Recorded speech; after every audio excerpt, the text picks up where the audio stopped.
এই যে সুন্দর একটা পিঙ্ক টোন কিন্তু আসছে, এই যে দেখছেন পিঙ্ক একটা কালার আসছে। তো এই পিঙ্ক চাটা যারা যারা আজ অব্দি বানাইতে পারেন না কাশ্মীরি চা কেনার পরেও আমার মতো ডস খাইছেন তারা যদি বানাইতে চান পুরোটা ভিডিও না টাইনা টু দ্য পয়েন্টে দেখতে হবে, এবং এটা খাইতে অসাধারণ। আমি যতবার দোকানে খাইছি আই রিয়েলি লাভড ইট। আসসালামু আলাইকুম, কি খবর, কেমন আছেন সবাই? আমি আবারও চলে আসলাম সেই কাশ্মীরি চা নিয়ে। আবারও বলছি এই কারণে, যারা নিয়মিত আমার পেজে অ্যাক্টিভ আছেন তারা জানেন আমি ঠিক 3 দিন আগে একটা লাইভ করেছিলাম দ্যাট পিঙ্ক টি বানাবো, কাশ্মীরি গোলাপি চা। বাট লাইভে আমার ওটা বানানো সম্ভব হয় নাই, কজ আমি এটার মধ্যে যেভাবে নিয়মটা দেয়া আছে ঠিক ওভাবেই বানানোর চেষ্টা করেছিলাম, বাট এটা ওভাবে পিঙ্ক হয় নাই। জিব্রিল আমার আশপাশ দিয়ে করতেছে, আমি ভিডিও করার সময় এগুলাই করতে থাকে, আমার মাঝখান দিয়ে তা যাইতে হবে। তো যাই হোক, পিঙ্ক হয় নাই। তো দেন আমি অনেকগুলো ভিডিও সার্চ দিলাম কে কিভাবে কাশ্মীরি চা বানায়। যদি এটা অথেন্টিক হয়ে থাকে I am gonna give it another try. যদি এটা অথেন্টিক হয়ে থাকে, আমি এখন যে প্রসেসিংটা লার্ন করছি সেই বইতে হয়ে যাবে। So wish me good luck and let's make it. তো এই কাশ্মীরি চা বানাতে আমার ঠান্ডা পানি লাগবে। আমি একদম ফ্রিজের 1 কাপ, মানে আমি যেই মগে পানি চা খাই, পানি না, সো ওরকম বড় একটা মগের 1 কাপ পানি নিয়ে নিয়েছি। মেজারমেন্ট কাপ দিয়েও নিতে পারেন, এটা মেজারমেন্ট কাপের 1 কাপের চাইতেও একটু বেশি হবে। আমি আমার এই মগ আন্দাজে নিয়েছি আর কি, মানে কাপ আন্দাজে। এই ঠান্ডা পানিটার মধ্যে আমি এখন চায়ের পাতা নিয়ে নিব। এখানে ঠিক 2 চা চামচ পাতা দিতেছি, 2 টেবিল চামচ, কি বলতেছি উল্টা পাল্টা, 2 টেবিল চামচ চায়ের পাতা দিয়ে দিলাম। এখন যেটা করবো, যে এরকম একটা বড় চামচ নিয়ে নিছি আর চুলাটা জ্বালাই দিছি। এখন হচ্ছে চাটাকে ইচ্ছে মতো আমাকে নাড়তে হবে, সাথে আমি দিয়ে দিব হচ্ছে বেকিং সোডা। তো আমি এখানে 2 চিমটি বেকিং সোডা দিয়ে দিছি, খুব বেশি দিলাম না, খুব বেশি দিলে আবার খাওয়া যাবে না।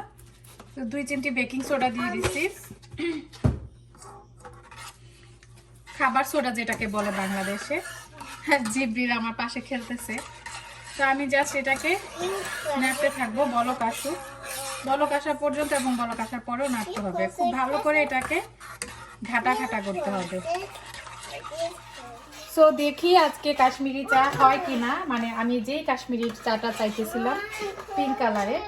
ও আরো কিছু জিনিস দিতে হবে এটার মধ্যে, সেটা এখনই দিচ্ছি। আমি জিব্রিলের জন্য সবই ভুলে যেতেছি, যেটা ভুলে গেছিলাম আর দিতে হবে আমাকে এরকম স্টার আনাজ, একটা দারচিনি, আর হচ্ছে এলাচ। সো এই জিনিসগুলো আমি এটার মধ্যে ঢেলে দিচ্ছি। অলরেডি বলক এসে গেছে, তো আমাকে এটা খুব ভালোভাবে নাড়তে হবে।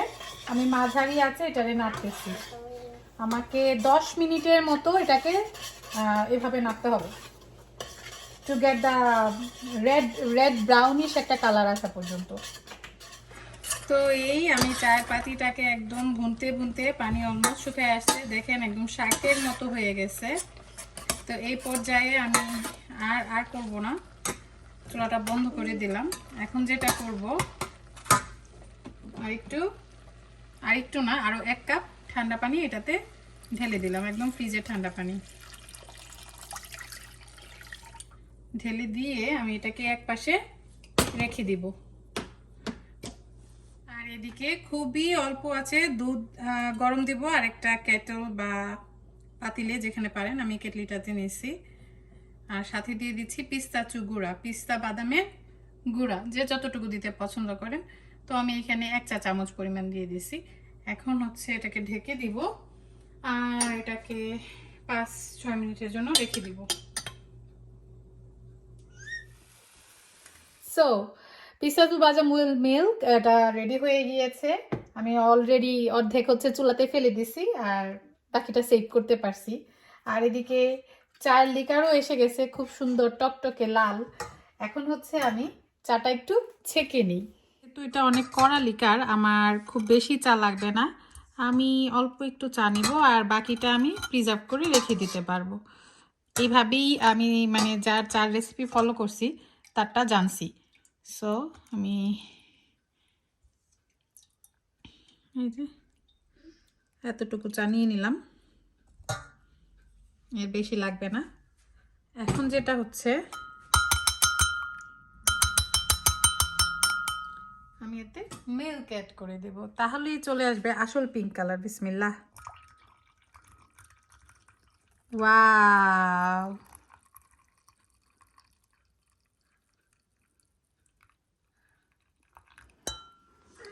Look at the colour.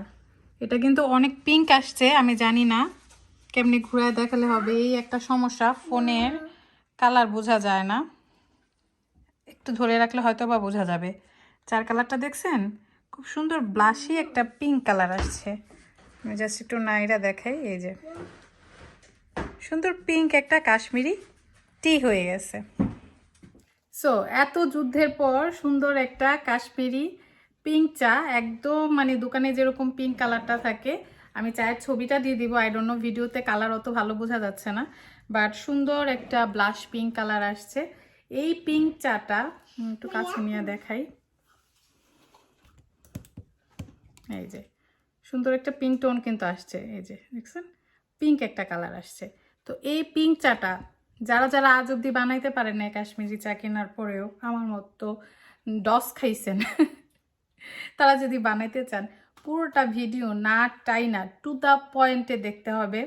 এবং এটা খাইতে অসাধারণ, আমি যতবার দোকানে খাইছি আই রিয়েলি লাভড ইট। আমার আশেপাশে যে মানুষগুলা খাইছে দে রিয়েলি লাভড ইট।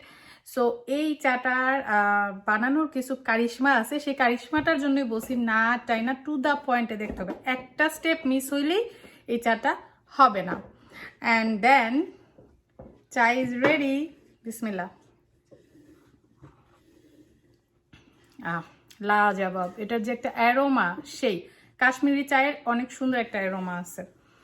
আর এখনো কিন্তু শেষ হয় নাই, পুরো ভিডিওটা দেখবেন, তারপরে আমাকে কমেন্ট করে জানাবেন।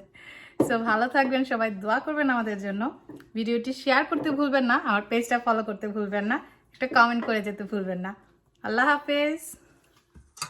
এটা কি হইলো? এটা তো লাল হইল না, কেউ যাতে না দেখে ক্যামেরার বাইরে একটু কালার দিয়া ফেলে, তাইলেই হয়ে যাবে। এটা লাল হইলেই চা গোলাপি। এতক্ষণে বুঝছি যে সবাই কিভাবে এই চা বানায়। থাক, এটা কাউকে দেখাবো না।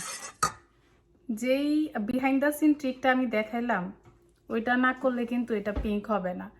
কোনো বান্দা যদি থেকে থাকেন আসলেই কাশ্মীরি চা দিয়া কালার ছাড়া পিঙ্ক চা বানাইছেন, please recommend me the page and কোথা থেকে কিনছেন, অথবা আমি আপনার কাছ থেকে কিভাবে নিতে পারবো সামহাও আমাকে জানান যে আসলেই চা থেকে কি কালার আসে কি না।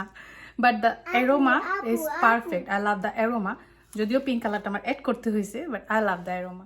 ও ভালো কথা, এই ট্রিক্সটা কিন্তু কোনো ব্লগারের কাছ থেকে আমি পাই নাই, মানে কোনো ফুড ব্লগারের কাছ থেকেও না, কোনো কাছ থেকে না। এটা আমি মাথা খাটায় ভাই করছি, কজ এটা ছাড়া সম্ভবই না। আমি এই চা নিয়ে বহুত সময় ব্যয় করছি কয়দিন, এটা ছাড়া আমি সম্ভবই দেখলাম না। সো আমি জানি না রিয়েল আসলেই এরকম কোনো কাশ্মীরি চা আছে কিনা। আল্লাহ হাফিজ।